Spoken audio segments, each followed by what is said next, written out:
జఫర్గఢ్ ఒక 41 చెక్కులు ఇంకా రెడీగా ఉన్నాయి. మనం అవి శాంక్షన్ చేసి పంపించడం జరిగింది. అవి కూడా మనకు బ్యాంకులో ప్రింట్ అవుతున్నాయి. అవి కూడా 3-4 డేస్లో అవి తీసుకొని అవి కూడా పంపిణీ చేద్దాం సార్ మనం.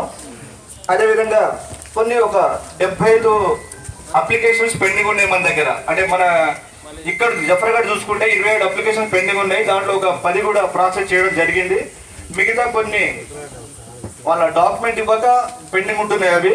అవి కూడా ప్రాసెస్ కంప్లీట్ చేస్తున్నారు. అవి కూడా మనకు బడ్జెట్ ఉంది కాబట్టి అవి కూడా కంప్లీట్ చేయడం జరుగుతుంది సార్. అది కూడా థ్యాంక్ యూ. కళ్యాణ లక్ష్మికి మనం కళ్యాణ లక్ష్మి శాంక్షన్ చేస్తున్నాం కాబట్టి దళారును ఆశ్రయించకండి. డైరెక్ట్గా నేరుగా తహసీల్దార్ మీరు మీ సేవలు అప్లై చేసుకుంటే నేరుగా మనం డౌన్లోడ్ చేసుకుంటాం, మనం ఎంక్వైరీ చేసుకుంటాం, కళ్యాణ లక్ష్మి ఇచ్చేస్తాం.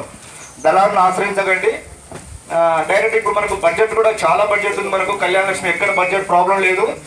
గవర్నమెంట్ కూడా ప్రతిసారి అన్ని అంటే మనకు ఈబీసీకి ఇస్తున్న కళ్యాణం, ఎస్సీ ఎస్టీ బీసీ మైనారిటీ అన్ని కులాలకు సంబంధించిన బడ్జెట్ కూడా మనకు ఉన్నది సార్. ఇప్పుడు ఎలాంటి ప్రాబ్లం లేదు, బడ్జెట్ విషయంలో ఎలాంటి ప్రాబ్లం లేదు.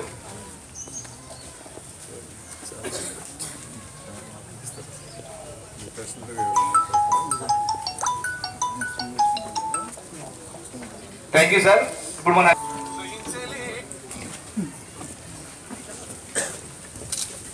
స్టేషన్ గన్పూర్ నియోజకవర్గం జఫర్గఢ్ మండలానికి సంబంధించిన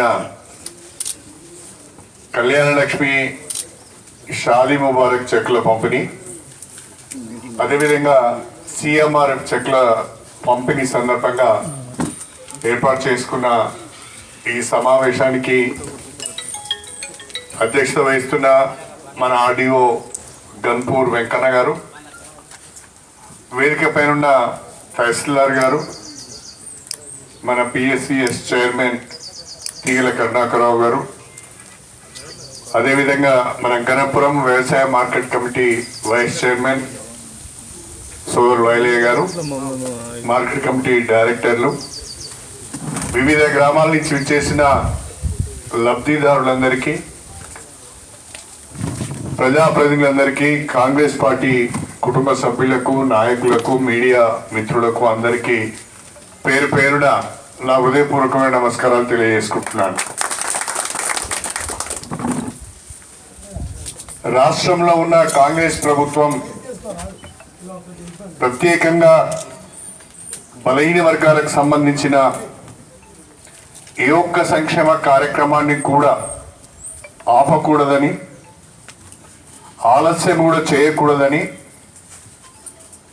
ప్రతి ఒక్క సంక్షేమ కార్యక్రమానికి సకాలంలో నిధులను విడుదల చేస్తూ అవి లబ్ధిదారులకు చెందే విధంగా ప్రయత్నం చేస్తున్న విషయాన్ని మీ దృష్టికి తీసుకొస్తున్నాను. ఇంతకుముందే ఆర్డీఓ గారు చెప్పారు, ఇంకా 75 అప్లికేషన్స్ పెండింగ్లో ఉన్నాయి. కళ్యాణ లక్ష్మి షాదీ ముబారక్ సంబంధించి నిధులు ఉన్నాయి. త్వరలోనే అవి వెరిఫై చేసి కూడా పంపించాము, అవి కూడా చెక్లు వస్తాయని చెప్పారు. నేను ఎందుకు ఈ మాట చెప్తున్నానంటే, సంక్షేమ పథకాలకు నిధులు కొరత అనే విధంగా కొంతమంది మాట్లాడుతున్నారు. అది వాస్తవం కాదు. ఈరోజు సంక్షేమ పథకాలకు సంబంధించినంత వరకు ఎప్పటికప్పుడు ఆర్థిక పరిస్థితులు సహకరించకుండా ఎప్పటికప్పుడు రాష్ట్ర ప్రభుత్వం నిధులను విడుదల చేస్తున్నది.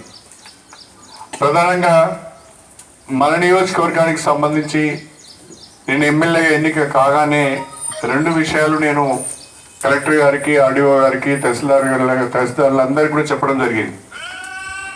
కళ్యాణ లక్ష్మి షాదీ ముబారక్ విషయంలో దరఖాస్తు వచ్చిన 1 నెల రోజుల లోపటినే వెరిఫై చేసి వాళ్ళకి చెక్ అందించే ప్రయత్నం చేయాలి అని, ప్రభుత్వ పథకాల అమలులో ఎక్కడ కూడా అవినీతికి ఆస్కారం ఉండకూడదు, పారదర్శకంగా జరగాలని చెప్పడం జరిగింది. దానికి అనుగుణంగానే మన కళ్యాణ లక్ష్మి చెక్లు ప్రతి నెల ప్రతి మండలంలో మనము పంపిణీ చేస్తున్న విషయాన్ని కూడా మీరు అందరూ కూడా గమనిస్తూ ఉన్నారు. నేను లబ్ధిదారులందరినీ కోరుతున్నాను, అదేవిధంగా నాయకులందరినీ కోరుతున్నాను, ఎక్కడ కూడా ఏ రకంగా అవినీతికి ఆస్కారం లేకుండా మనం సహకారం అందించాలి. లబ్ధిదారులు కూడా ఎవరు చెప్పిన మాటలు నమ్మొద్దండి. ఈ కళ్యాణ లక్ష్మి షాదీ ముబారక్ విషయంలో కానీ సిఎంఆర్ఎఫ్ విషయంలో కానీ ఎవరికి ₹1 కూడా ఇవ్వద్దు అని నేను కోరుతున్నా. మేము త్వరగా ఇప్పిస్తాం, మీరు ఒక 2,000 5,000 ఇవ్వండి మాకు అని ఎవరైనా ముందుకు వచ్చి అడిగినా కూడా ఇవ్వద్దు అని చెప్పి నేను మీ అందరికి సవినయం కోరుతున్నా. మీకు ఏమైనా ఇబ్బంది అయితే తహసీల్దార్కి చెప్పండి, ఆయన వినకపోతే నాకు చెప్పండి. మీకు రావాల్సిన ఆ ప్రభుత్వ ఆర్థిక సహాయం మీకు సమయంలో వచ్చే విధంగా నేను చర్యలు తీసుకుంటా అని చెప్పి నేను గుర్తు చేస్తున్నా. అంతేకాకుండా ఈరోజు ఇంకొక 66 సిఎంఆర్ఎఫ్ చెక్కులను ఇస్తున్నాం. 66 మంది లబ్ధిదారులకు సిఎంఆర్ఎఫ్ చెక్కులు ఇస్తున్నాం. దాదాపు 23 లక్షల రూపాయల విలువైన ఆర్థిక సాయం అందిస్తున్నాం. కళ్యాణ లక్ష్మి ఒక 25 చెక్కులు 25 లక్షలు, సిఎంఆర్ఎఫ్ ఒక 66 చెక్కులు అయ్యొక 23 లక్షలు. మొత్తంగా ఇవాళ జఫర్గఢ్ మండలంలో దాదాపు 91 మందికి 48 లక్షల విలువైన ప్రభుత్వ ఆర్థిక సహాయాన్ని అందజేస్తున్నాం. మొన్న ఈ మధ్యనే మీరు చూశారు, 19వ తారీఖు నాడు, ఈ నెల 19వ తారీఖు నాడు రాష్ట్ర శాసనసభలో మన తెలంగాణ ప్రభుత్వ బడ్జెట్ను ప్రవేశపెట్టడం జరిగింది. 3,04,000 కోట్ల రూపాయలతో 2025-26 వార్షిక బడ్జెట్ను మన ఫైనాన్స్ మినిస్టర్ డిప్యూటీ సీఎం పెద్దలు బట్టి విక్రమార్క గారు శాసనసభలో బడ్జెట్ ప్రవేశపెట్టారు. అందులో చాలా మంది విమర్శలు చేస్తున్నారు. 6 గ్యారెంటీలకు ఏమైనాయి, 6 గ్యారెంటీలకు ఇందులో ప్రత్యేకంగా నిధులు లేవని చెప్తున్నారు. నేను వాళ్ళన్న తర్వాత మొత్తం బడ్జెట్ పేపర్స్ చూశాను. అందులో చాలా స్పష్టంగా 6 గ్యారెంటీలకు 56,000 కోట్ల రూపాయలు కేటాయించడం జరిగింది అని చెప్పి నేను ఈ సందర్భంగా తెలియజేస్తున్నా. ఆ 56,000 కోట్లలో రైతు భరోసా ఉంది, 18,000 కోట్లు పెట్టారు. రైతు ఆత్మీయ భరోసా ఉన్నది. అదేవిధంగా ఇందిరమ్మ ఇండ్లు ఉన్నాయి, ఆసరా పెన్షన్లు ఉన్నాయి, 200 రూపాయలుగా 200 యూనిట్ల వరకు ఉచిత కరెంటు ఉన్నది, 500 రూపాయలకే గ్యాస్ సిలిండర్ ఉన్నది. అదేవిధంగా ఆర్టీసీలో ఉచిత బస్సు ప్రయాణం ఉన్నది. ఈ అన్ని గ్యారంటీలకు, ఈ అన్ని హామీలకు సంబంధించి, ఈ పథకాలకు సంబంధించి ఈ సంవత్సరం వార్షిక బడ్జెట్లో 56,000 కోట్ల రూపాయలు కేటాయించడం జరిగింది అని చెప్పి నేను మీకు సవినయంగా తెలియజేసుకుంటున్నా. అంతేకాకుండా రాష్ట్రంలో ఉన్న సాగునీటి ప్రాజెక్టులన్నింటినీ కూడా త్వరితగతిన పూర్తి చేయాలని, అదేవిధంగా తెలంగాణలో ప్రతి గ్రామానికి ప్రతి ఎకరానికి సాగునీరు అందించాలన్న ఆలోచనతోని ఈ ప్రాజెక్టులు పూర్తి చేయడానికి గాను నీటిపారుదల రంగానికి పెద్దపీట వేసి 23,000 కోట్ల రూపాయలు సాగునీటి రంగానికి కేటాయించడం జరిగింది.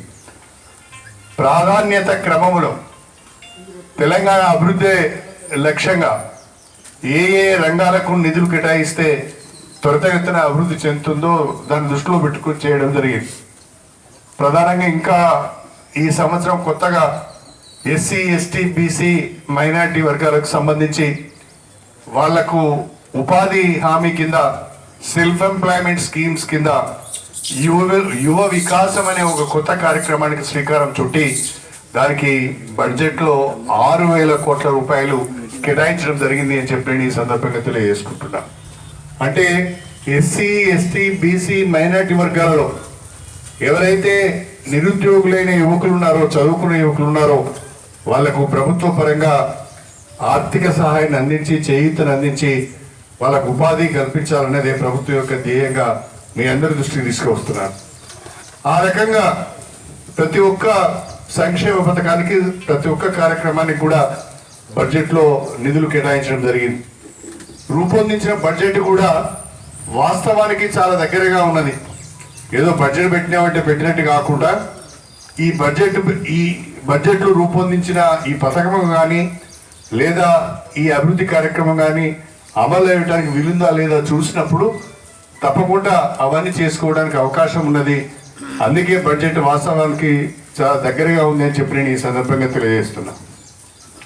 రాష్ట్రంలో ఉన్న ప్రతిపక్షాలు ప్రధానంగా ఒకవైపు టీఆర్ఎస్ కానీ మరొక వైపు బీజేపీ కానీ అప్పుడే కాంగ్రెస్ ప్రభుత్వం పైన తీవ్ర స్థాయిలో విమర్శలు చేస్తున్నాయి. 10 సంవత్సరాలు కేంద్రంలో, 10 సంవత్సరాల పైన, ఇప్పుడు 11వ సంవత్సరం, 11 సంవత్సరాలుగా కేంద్రంలో అధికారాన్ని వెలగబెడుతున్న భారతీయ జనతా పార్టీ తెలంగాణకు ఒరగబెట్టింది ఏమీ లేదు, తెలంగాణకు చేసింది ఏమీ లేదు. నేను అనేక సందర్భాలు అడిగాను. కిషన్ రెడ్డి గారు, బండి సంజయ్ గారు ఇద్దరు కూడా కేంద్ర మంత్రులే. ఢిల్లీలో ఉండవలసిన కేంద్ర మంత్రులు హైదరాబాద్లో ఉంటున్నారు, గల్లీలలో ఉంటున్నారు. ఢిల్లీలో ఉండవలసిన కేంద్ర మంత్రులు, పాలసీలు విధానాలు రూపొందించవలసిన కేంద్ర మంత్రులు దేశ అభివృద్ధి కార్యక్రమంలో భాగస్వాములు కావాల్సిన కేంద్ర మంత్రులు అది వదిలిపెట్టి హైదరాబాద్లో ఉంటున్నారు, లేకుంటే కరీంనగర్లో ఉంటున్నారు. వాళ్ళు చేసే కార్యక్రమం ఏమిటంటే రోజు ఒక పత్రికా విలేకరుల సమావేశం పెడుతున్నారు. రోజు ఒక పత్రికా విలేకరుల సమావేశం పెట్టి రాష్ట్రంలో ఉన్న రేవంత్ రెడ్డి గారి సర్కారును తిట్టడమే, బదనాం చేయడమే ఒక కార్యక్రమంగా పెట్టుకొని పనిచేస్తున్నారు. అందుకే వాళ్ళకి మంత్రి పదవులు ఇచ్చారేమో నాకు అనుమానం కలుగుతున్నది. నేను అడుగుతున్నా కిషన్ రెడ్డి గారిని కానీ లేదా బండి సంజయ్ గారి కానీ, అయ్యా కేంద్ర ప్రభుత్వం నుంచి తెలంగాణకు రావాల్సిన వాటా ప్రకారం వస్తున్న నిధులు తప్ప, అన్ని రాష్ట్రాలకు నిధులు ఇస్తున్న విధానంలో భాగంగా తెలంగాణకు వస్తున్న నిధులే తప్ప మీ పలుకుబడిని ఉపయోగించేమన్నా అదనంగా తెలంగాణకు నిధులు తెచ్చారా అని నేను అడుగుతున్నా. పక్కనున్న ఆంధ్రప్రదేశ్కు ప్రాజెక్టులు ఇచ్చారు, యూనివర్సిటీస్ ఇచ్చారు, అదేవిధంగా అదనంగా నిధులు ఇచ్చారు. ఆంధ్రప్రదేశ్ తెలంగాణ రెండు ఒకసారి విడిపోయినాయి. మరి విడిపోయిన ఆంధ్రప్రదేశ్ మీద అంత ప్రేమ ఎందుకు, తెలంగాణ పైన ఈ రకమైన నిర్లక్ష్యం ఎందుకు అని నేను అడుగుతున్నా. మీకు కాస్తంత కూడా సిగ్గు అనిపించడం లేదా? ఆంధ్రాకు నిధులు పోతున్నాయి, ఆంధ్రాకు ప్రాజెక్టులు పోతున్నాయి, ఆంధ్రాకు యూనివర్సిటీస్ పోతున్నాయి, మరి తెలంగాణకు మేము ఏం తేయలేకపోతున్నామని మీకు సిగ్గు అనిపించడం లేదా అని నేను అడుగుతున్నా. అది మర్చిపోయి ఇక్కడ మాత్రము ప్రజలను తప్పుదో పట్టించే విధంగా విమర్శలు చేస్తున్నారు. ఇక మరొక వైపు భారత రాష్ట్ర సమితి గత 10 సంవత్సరాలు అధికారాన్ని వెలగబెట్టి తెలంగాణ వనరులన్నీ దోచుకొని అవినీతి అక్రమాలన్నీ కూడా కుటుంబానికే, అధికారము అవినీతి అక్రమాలు అన్నీ కూడా కుటుంబానికే పరిమితం చేసుకొని తెలంగాణ వనరులన్నీ కొల్లగొట్టిన వాళ్ళు, బ్రహ్మాండంగా ఫామ్ హౌస్లు ప్యాలెస్లు కట్టుకున్న వాళ్ళు ఇవాళ సంవత్సరం తిరగక ముందే కాంగ్రెస్ ప్రభుత్వం పైన విమర్శలు చేస్తున్నారు. అరే మాకు కూడా ఒక 10 సంవత్సరాల అవకాశం ఇవ్వండి, కాంగ్రెస్ పార్టీకి కాంగ్రెస్ ప్రభుత్వానికి కూడా ఒక 10 సంవత్సరాల అవకాశం ఇవ్వండి, 10 సంవత్సరాలు చూడండి, చూసిన తర్వాత ఏం చేయలేదో అప్పుడు మాట్లాడండి. కానీ అధికారాన్ని కోల్పోయామనే అక్కస్తో బీఆర్ఎస్ అధికారాన్ని చేజిక్కించుకోవాలనే ప్రయత్నంలో బీజేపీ రెండు కూడా కాంగ్రెస్ ప్రభుత్వం పైన విమర్శలు చేస్తున్నాయి. దీన్ని తీవ్రంగా తిప్పికొట్టవలసిన అవసరం ఉన్నది, వాస్తవాలను ప్రజల ముందు పెట్టవలసిన అవసరం ఉందని చెప్పి ఈ సందర్భంగా కోరుతున్నాను. మొన్నటికి మొన్న 16 మార్చి రోజున మన ప్రియతమ ముఖ్యమంత్రి రేవంత్ రెడ్డి గారు స్టేషన్ గన్పూర్కి వచ్చారు. స్టేషన్ గన్పూర్ నియోజకవర్గానికి మంజూరైన దాదాపు 800 కోట్ల పైచీలకు అభివృద్ధి పనులకు వారు స్వయంగా శంకుస్థాపనలు చేశారు. ఆ శంకుస్థాపన చేసిన తర్వాత మనం పనులు ప్రారంభించుకోబోతున్నాం. అది కనిపించడం లేదా, ఆ అభివృద్ధి మీకు కనిపించడం లేదా అని నేను అడుగుతున్నా. విమర్శలు చేసే వాళ్ళు కాస్తంతనైనా విజ్ఞానాన్ని ప్రదర్శించి, ఒక ఆయన అంటాడు ఇవన్నీ అప్పుడే వచ్చినాయని. మరి ఆ జీవోలు అప్పుడే వచ్చిన జీవోలు చూపిస్తే అయిపోతుంది కదా. ఇప్పుడు వచ్చిన జీవోలు నేను చూపిస్తాను. నిజంగా అప్పుడు మీరున్నప్పుడే మంజూరైతే ఆ జీవోలో చూపిస్తే మేము చెప్పేది తప్పని ప్రజలు నమ్ముతారు, మీడియా కూడా నమ్ముతారు. ఆ ప్రయత్నం చేయకుండా పని లేని పసలేని ఆరోపణలు చేస్తున్నారు. దీన్ని ప్రజలు గమనించాలని చెప్పి నేను కోరుతున్నా. నేను మళ్ళీ చెప్తున్నా, నాకు నియోజకవర్గ ప్రజలు ఎమ్మెల్యే అవకాశం ఇచ్చారు. ఎవరు ఎన్ని రకాలుగా విమర్శలు చేసినా, ఎవరు ఎన్ని రకాలుగా ప్రజలను తప్పుదోవ పట్టించే ప్రయత్నం చేసినా, నా ఎజెండా మాత్రం ముఖ్యమంత్రి గారిని ఒప్పించి రాష్ట్ర ప్రభుత్వాన్ని ఒప్పించి ఎక్కువ నిధులు తీసుకువచ్చి గన్పూర్ నియోజకవర్గాన్ని అభివృద్ధి చేయాలనేది నా యొక్క ఆలోచన తప్ప మరొకటి కాదు అని చెప్పి ఈ సందర్భంగా మీ అందరికీ కూడా గుర్తు చేస్తున్నా. నియోజకవర్గ అభివృద్ధిలో అందరూ కూడా భాగస్వాములు కావాలని నేను కోరుతున్నా. అభివృద్ధి పనులు వచ్చినప్పుడు ఒక రకంగా ఉంటుంది, అభివృద్ధి జరగకపోతే జరగలేదంటున్నారు. ఏదన్నా ఒక 20 లక్షలు 30 లక్షలు 50 లక్షలు ఏదన్నా కష్టపడి ఆ ఈజీఎస్ కిందనో ఎస్సీపీ కిందనో దేని కిందనో నిధులు తీసుకువచ్చి ఇస్తే నువ్వు చేయాలా నేను చేయాలని కొట్లాడుకునే కాడికి వచ్చిన పరిస్థితి. అది మనం మానుకోవాలి. గ్రామానికి అభివృద్ధి జరిగిందా లేదా అనేది ముఖ్యం, నువ్వు చేసినావా నేను చేసినా అనేది ముఖ్యం కాదు. దయచేసి అదే ఏదైనా చిన్న చిన్న సమస్య ఉంటే గ్రామాల్లో మీరు పరిష్కరించుకొని నిజమైన కాంగ్రెస్ పార్టీ కార్యకర్త ఎవ్వరు కూడా అభివృద్ధి విషయంలో కలిసి రావాలే తప్ప అనవసరంగా గొడవ పెట్టుకోవద్దు. ఏదైనా విషయం ఉంటే మనం కూర్చొని మాట్లాడుకొని పరిష్కరించుకొని ముందుకు వెళ్దామే తప్ప వచ్చిన నిధులను అవి ల్యాప్స్ అయ్యే విధంగా దుర్వినియోగం అయ్యే విధంగా చేసుకోకూడదు అని చెప్పి ఈ సందర్భంగా తెలియజేస్తూ మనందరి బాధ్యత ఈ నియోజకవర్గ అభివృద్ధి మనందరి బాధ్యత.